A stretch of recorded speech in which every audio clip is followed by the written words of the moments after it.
बरसों से लंबित सिंचाई की परियोजनाओं को तेजी के साथ आगे बढ़ाने का काम किया गया है। आज आप देख रहे होंगे, कभी अर्जुन सहायक परियोजना कई दशकों से लंबित थी, आज पूरी हो गई। रतौली बांध, बावनी बांध, कसनौदा बांध, मझगावा और चिल्ली स्प्रिंकलर सिंचाई परियोजनाओं ने आज बुंदेलखंड के अन्नदाता किसानों की किस्मत को बदला है। कई गुना आमदनी हमारा अन्नदाता किसान अब कमा रहा है। याद करना, जब हम समग्र विकास की बात करते हैं तो मैं एक बात साफ कह देना चाहता हूं, बहन और भाइयों, विकास का कोई विकल्प नहीं हो सकता। विकास ही हम सबके जीवन में परिवर्तन लाएगा और उस विकास का भाग समाज के प्रत्येक तबके को बनाना पड़ेगा। हर नौजवान को, हर अन्नदाता किसान को, हर कारीगर को, हर हस्तशिल्पी को और हर व्यापारी को इसके साथ जोड़ना पड़ेगा। हर बेटी को जोड़ना पड़ेगा, हर बहन को विकास की योजना के साथ जोड़ना पड़ेगा। तब कई गुना विकास होगा, तब किस्मत बदलेगी, तब समृद्धि आपके घर में आएगी, आपके जनपद में आएगी। और यही तो डबल इंजन सरकार ने किया।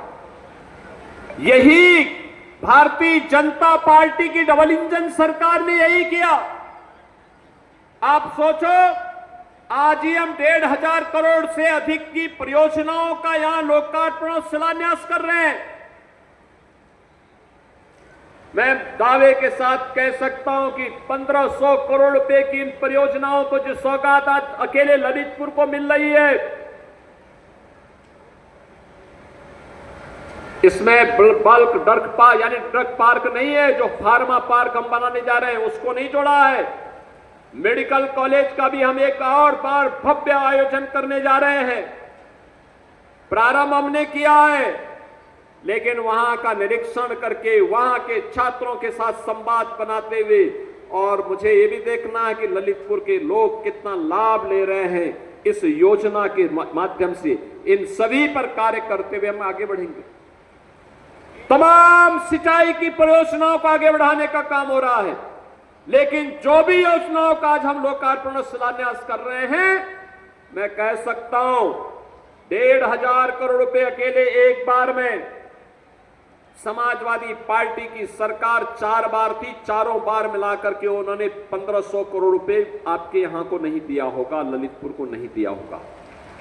कांग्रेस ने 5 दशक तक शासन किया, 1,500 करोड़ रुपए उन्होंने नहीं दिया होगा, क्योंकि उनमें विकास की सोच नहीं थी। हमारे लिए जब कोई विकास की बात करता है तो हम कहते हैं, भाई देखो, प्रदेश की 25 करोड़ जनता हमारे लिए परिवार के समान है, परिवार के रूप में है। उसका विकास करना, उसकी सुरक्षा देना, उनके सम्मान की रक्षा करना, यह हमारा दायित्व है।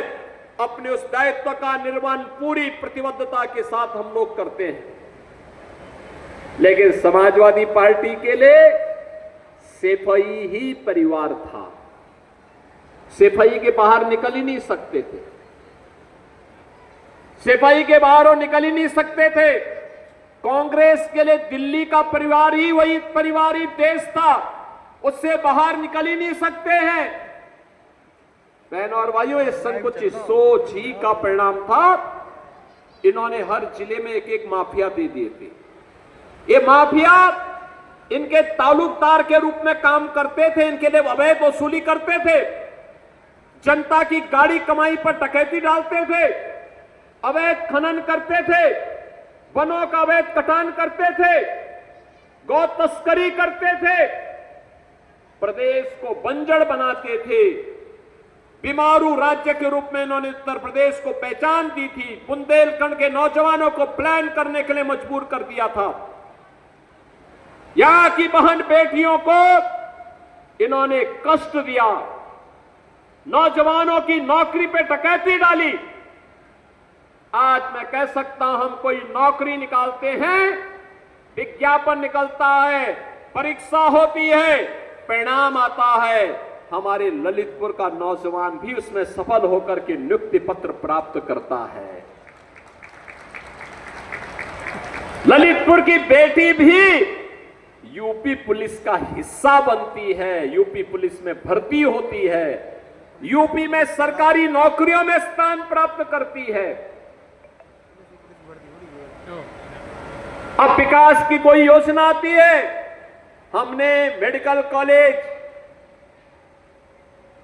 गोरखपुर के लिए नहीं स्वीकृत किया, हमारे डिप्टी सीएम है उन्होंने अपने जनपद के लिए नहीं स्वीकृत किया। हमने कहा नहीं, मेडिकल कॉलेज बनेगा तो ललितपुर में बनेगा, पहले ललितपुर पे हम बनाएंगे। ललित